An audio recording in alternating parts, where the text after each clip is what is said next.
उसी समय आसमान में एक काला सा साया उड़ता हुआ गुजर रहा था। कौवा वो अपने रास्ते से दूसरी दिशा में जा रहा था, लेकिन अचानक उसे रोने की आवाज सुनाई दी। माँ, माँ।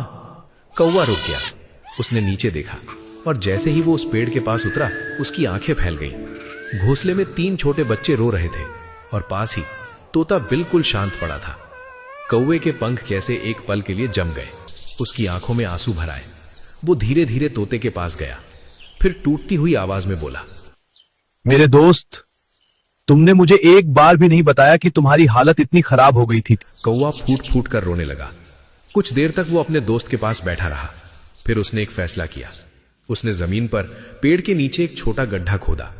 बहुत मेहनत के बाद उसने अपने दोस्त तोते को वहीं सम्मान से दफना दिया। कौवे की आंखों से अब भी आंसू गिर रहे थे, लेकिन तभी घोंसले से फिर आवाज आई, मां।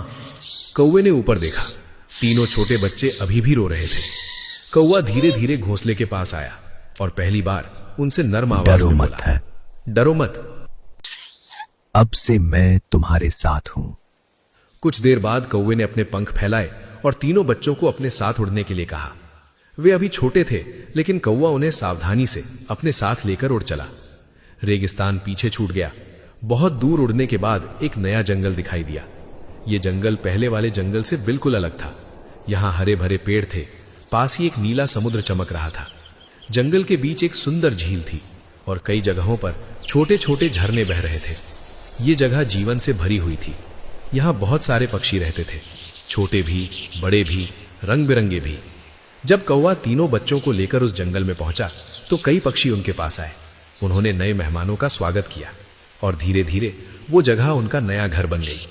लेकिन उस रात जब तीनों बच्चे घोंसले में सो गए, कौवा आसमान की तरफ देखकर धीरे से बोला, दोस्त, मैंने वादा निभाया है।